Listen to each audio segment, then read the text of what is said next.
In this video, I'm going to show you how to explode out an assembly with sub-assemblies and then send it into the Motion Manager to create an ABI file. First thing we want to do is create an exploded view.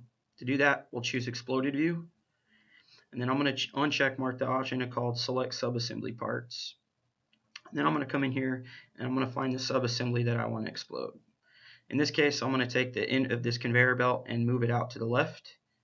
So I'm going to select that sub-assembly and then left click on the axis that I want to drag this in. Now that I've had this moved out, what I'm going to do is create a secondary explosion, making the sub-assembly parts themselves explode out so that way somebody could see how to put this together. So I'm going to zoom in on that tight, and now I'm going to check mark the option called Select Sub-Assembly Parts. In this case, I'm going to grab this outer C channel. I'm going to grab the back C channel. And then I'm going to dig down into here and I'm going to grab the roller frame itself.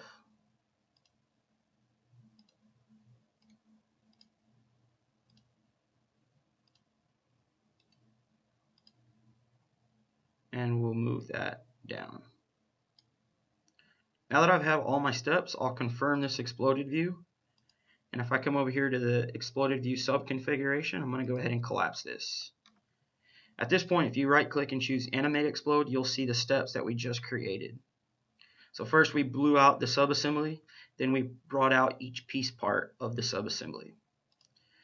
We'll go ahead and collapse this guy, and I'm going to go into our motion study. In our motion study, what I want to do is I'm going to use this called the Animation Wizard. And in the Animation Wizard, since I already have an exploded view created, I'm going to choose Explode. And then I'm going to hit Next. I want my video to last about 10 seconds, and I want it to start at time frame 2.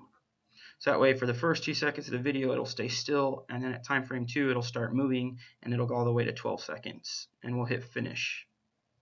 The second I hit Finish, you'll see that it creates all the actors and the keys, and then I like to give it a Calculate Motion Study. What this does is it calculates all the keys and makes sure everything is moving correctly. We'll notice that it blows out, then the front and the back C members blow out, and then the frame finally blows out. Once we have that, if we wanted to preview this, all we have to do is hit play again, and we can see the preview of our animation. Once the animation is achieved the motion and the movement that you are happy with, we can save this animation out as an AVI file. To do that, we'll hit Save Animation. Thanks for joining in. We'll catch you on the next one.